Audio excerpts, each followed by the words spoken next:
வணக்கம். மின்னல் 24 செய்திகளின் இன்றைய நாளிற்கான செய்தி தொகுப்பு. செய்தி ஆசிரியர் சபீனா சோமசுந்தரம். செய்திகளோடு இணைந்திருக்கும் நான் ஜீவராஜ். முதலில் தலைப்புச் செய்திகள். சதாசிவம் வியாழேந்திரனுக்கு புதிய அமைச்சு பதவி. மட்டக்களப்பு கல்முனை வீதியை மறித்து பாரிய போராட்டம் முன்னெடுக்கப்பட்டதால் போக்குவரத்து பாதிப்பு. ஒவ்வொரு மாதமும் 24ஆம் திகதி மட்டக்களப்பு காந்தி பூங்காவில் ஆர்ப்பாட்டம் முன்னெடுக்கப்படும். வெப்ப அலையால் ஒரு வாரத்தில் 200 பேர் பலி.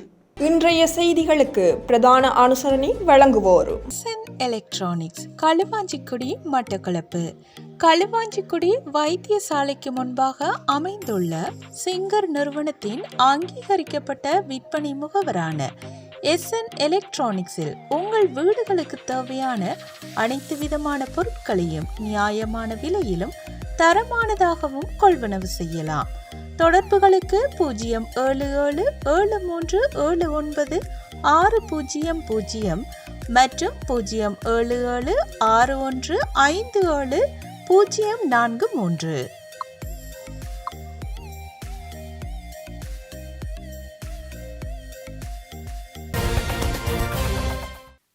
தொடர்வது விரிவான செய்திகள். ராஜாங்க அமைச்சர் சதாசிவம் வியாழேந்திரனிற்கு மற்றொரு ராஜாங்க அமைச்சு பதவி வழங்கப்பட்டுள்ளது. ஜனாதிபதி ஊடக பிரிவு இதனை தெரிவித்துள்ளது. அதன்படி வர்த்தக ராஜாங்க அமைச்சர் பொறுப்புக்கும் மேலதிகமாக அவருக்கு சுற்றாடல் அமைச்சு பொறுப்பு வழங்கப்பட்டுள்ளது. அதற்கமைய வர்த்தகம் மற்றும் சுற்றாடல் ராஜாங்க அமைச்சராக சதாசிவம் வியாழேந்திரன் ஜனாதிபதி முன்னிலையில் ஜனாதிபதி செயலகத்தில் இன்று திங்கட்கிழமை சத்திய பிரமாணம் செய்து கொண்டுள்ளார்.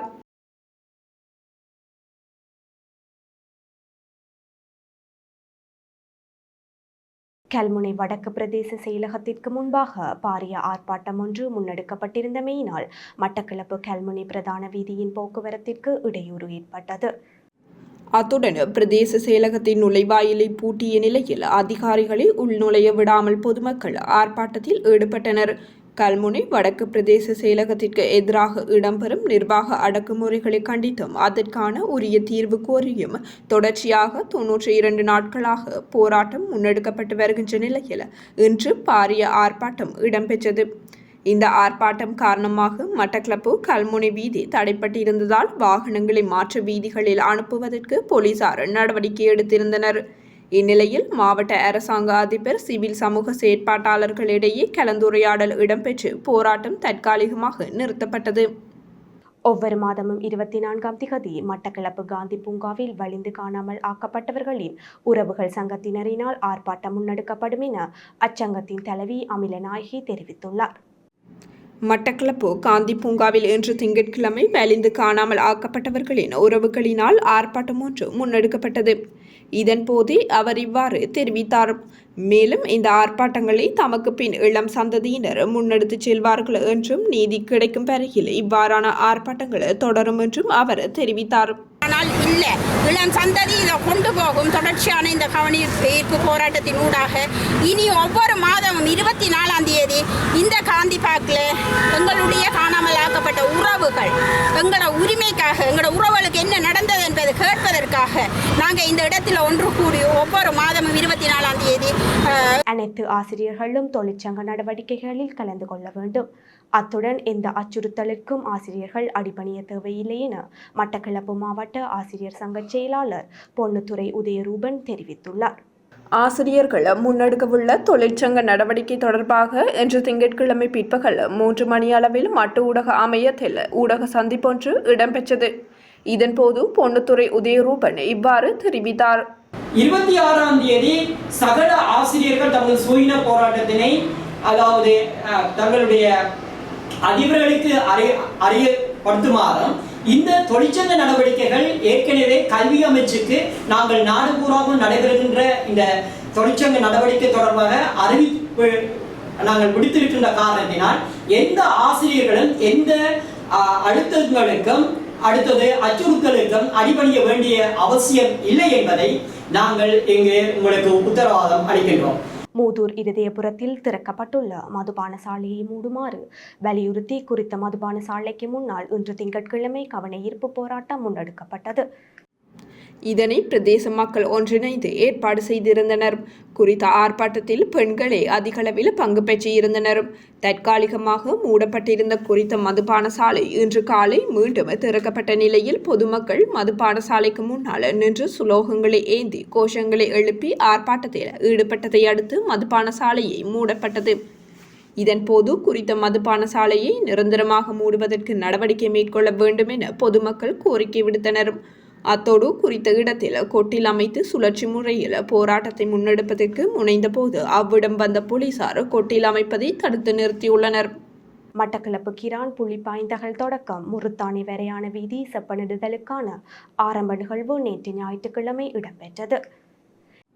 இந்நிகழ்வில் கிழக்கு மாகாண ஆளுநர் செந்தில் தொண்டமான், கிராமிய வீதிகள் அபிவிருத்தி ராஜாங்க அமைச்சர் சிவனேசத்துறை சந்திரகாந்தன் மற்றும் ராஜாங்க அமைச்சர் சதாசிவம் வியாலேந்திரன், வீதி அபிவிருத்தி திணைக்களத்தின் மாகாண பணிப்பாளர் எஸ் சிவகுமார், பிரதம பொறியியலாளர் என் திரிபரதன், கோரளைப்பற்று பிரதேச சபை செயலாளர் எஸ் நவநீதன், திணைக்களங்களின் அதிகாரிகள், அரசியல் கட்சிகளின் பிரதிநிதிகள், விவசாய அமைப்புகளின் பிரதிநிதிகள், பொதுமக்கள் என பலரும் கலந்து கொண்டிருந்தனர்.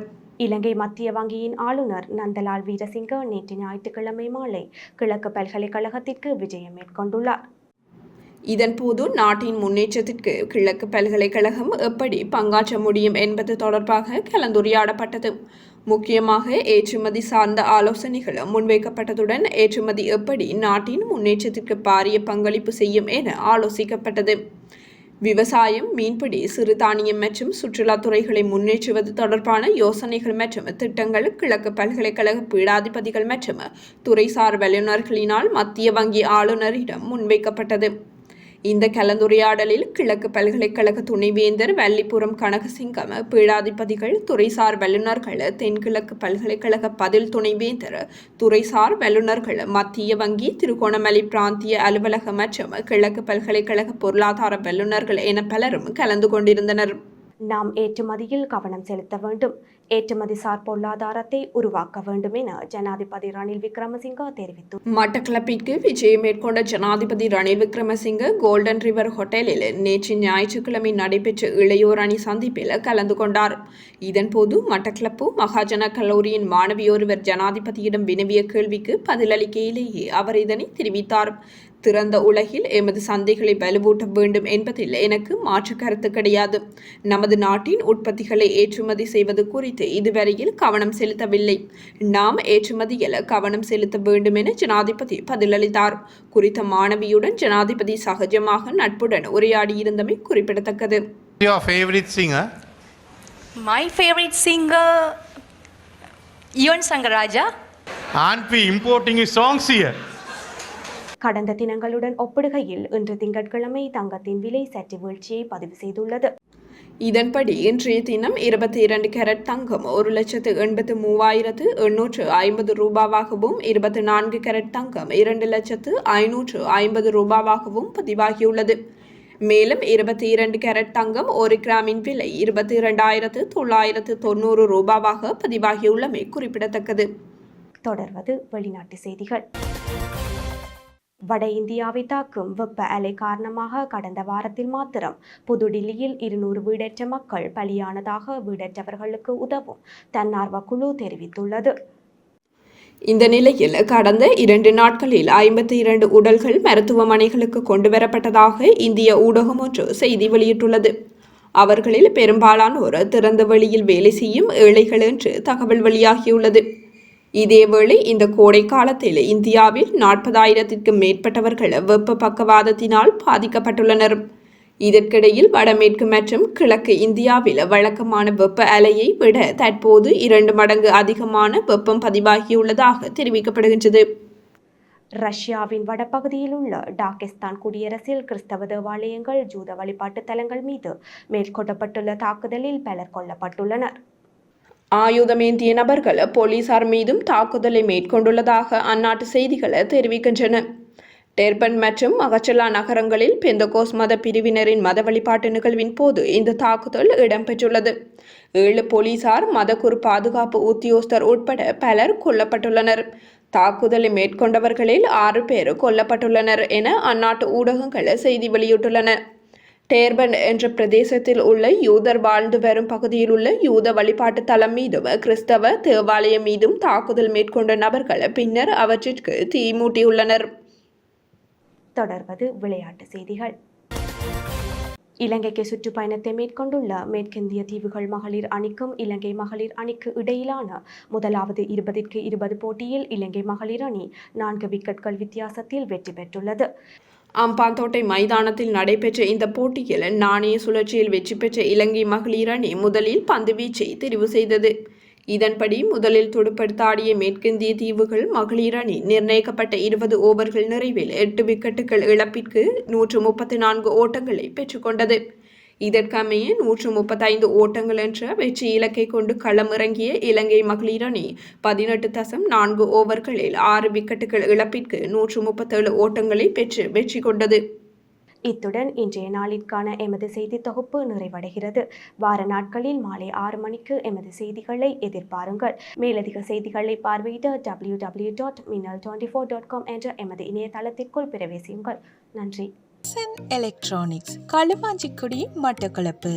களுவாஞ்சிக்குடி வைத்தியசாலைக்கு முன்பாக அமைந்துள்ள சிங்கர் நிறுவனத்தின் அங்கீகரிக்கப்பட்ட விற்பனை முகவரான எஸ்என் எலக்ட்ரானிக்ஸில் உங்கள் வீடுகளுக்கு தேவையான அனைத்து விதமான பொருட்களையும் நியாயமான விலையிலும் தரமானதாகவும் கொள்வனவு செய்யலாம். தொடர்புகளுக்கு 077379600 மற்றும் 07761570443.